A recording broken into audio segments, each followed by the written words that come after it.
So last night we determined that this pressure washer is junk. Okay. So tonight we have to clean up our area. We fixed the bike. We should kind of fix this bike. I fell off this bike. I still gotta tune that thing up, take the wheels apart. This is all mess from the pressure washer. I wanted to clean up the whole mess, but I said I'm gonna make another mess first. So what I did, this air intake has to be refinished, painted, fixed up, because I'm getting rid of the K&N on the truck, and it should have been gone like a while ago.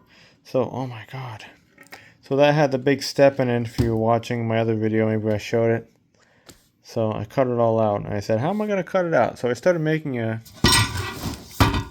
plate, because I removed the flapper in this many years ago. So I made a plate. I drilled the rivets out, thinking that would come out too, but that's spot welded. So we would have to grind that all out and make another plate, a longer plate. Maybe I will, not today though. Let's leave it open, or put a piece of metal in there with a bolt, cap it off. So anyway, I made a plate for that. Kind of rough. Needs to be all smoothed out. Aluminum out of an old trailer fender I found in a trash. I scrapped the rest of it. So I started using tin snips. So I said, man, that goes through that thick aluminum pretty good. Tin snips. Oh, I'll probably cut this. So I start cutting it. Cutting it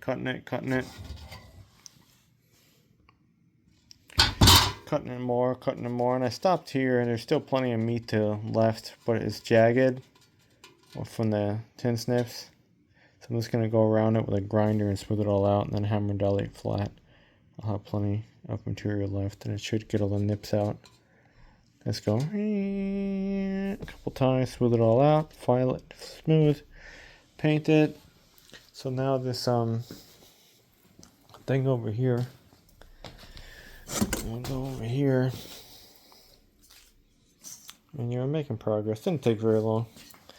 I should have cut it over a bin instead of the ground, so I would have had less cleanup. Have to use a magnet. That's my only regret. But, I still have a lip underneath it. You see it from the bottom.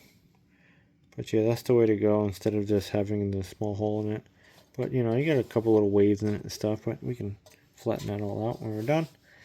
No big deal. It's the gasket that goes on it. And as you see on the bottom, well, I can put it upside down. And then better is, what's my viewing spot? Oh yeah, this way. You gotta put this down. The freaking dog won't stop barking, man. I need this. Like 11 at night. I should put it like this still. You see the ridge still all the way around it. So there's a ways to go. I was thinking if there's any ridge left, I'll just try to fold it in with a body hammer. Like put a little ridge on it. But yeah, cool. And to get rid of the K&N, I think it kind of flows the same. And it should quiet it down because, man, that K&N thing just rattles the whole interior. This sounds terrible when you're on it. Wide open throttle. Makes like a low RPM hum, and it just vibrates everything, and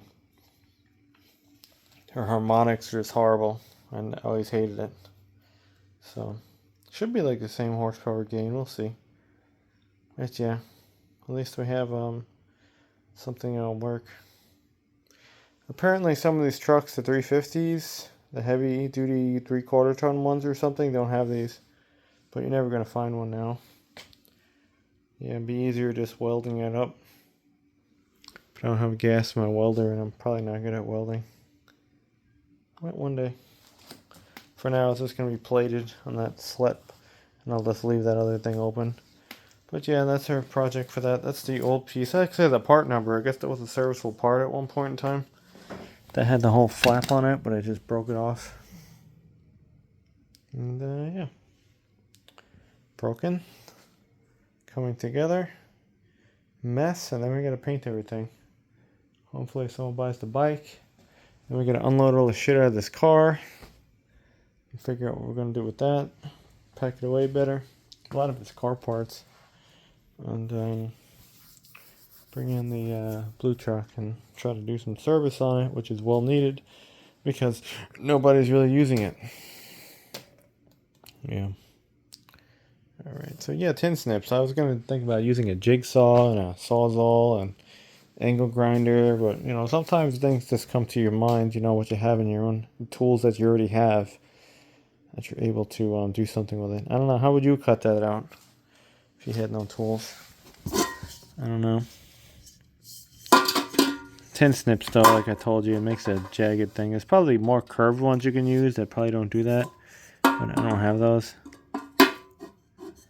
You know, as long as the flange is good, it's fine. It's not really rocking or anything either, so I'm not too far off. It'll be fine, hammer and dolly. But I just got to smooth out that inside. It's way too jagged.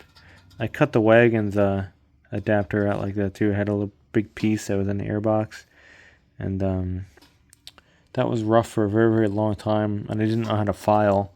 And then years ago, probably when I moved here, I finished out the part finally. I made it look like OEM little spacer bracket. It's perfect now. It's like a little stiffener in the airbox. I took it all out in the beginning, but it needed a stiffener because it wouldn't tighten up without it. So I put it back in. That's heavily chopped out, and that improved the performance a lot in that car too. It had like a big freaking block with a little tiny air hole for the intake. I don't know why GM did this on these throttle body engines. They didn't breathe as is, and then they put so many restrictions just on the air cleaner and the exhaust. It's pretty bad. But we'll clean that up. Those are waves. I think they're in there already. But, you know, we can tap all that down after we clean all the metal splinters off. It should be fairly fast, but yeah. I don't know if I'm going to prime it. I'm just going to block it as best as I can and then spray engine paint over it.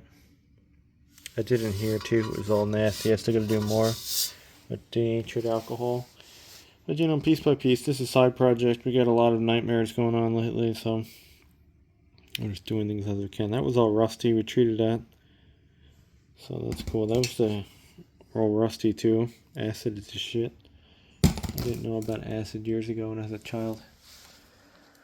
But yeah, we gotta clean out this thing, see if this thing still runs, and hopefully no disappointments. This is probably gonna go to the scrap iron yard.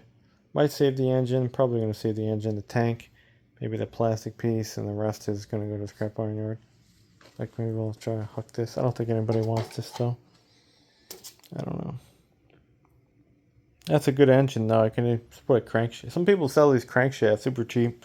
If you get a GCV 160 lawnmower crankshaft, because that's really what I'd probably want to use this mower for, not a pressure washer, let me know. It's different, the mower one.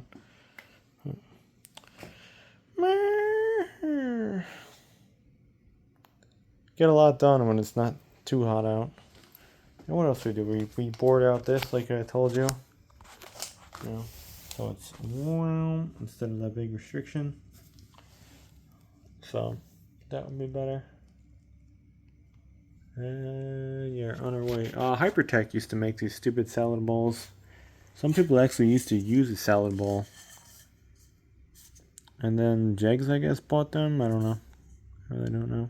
Hopefully that rubber grommet holds up over time. And yeah. I don't know.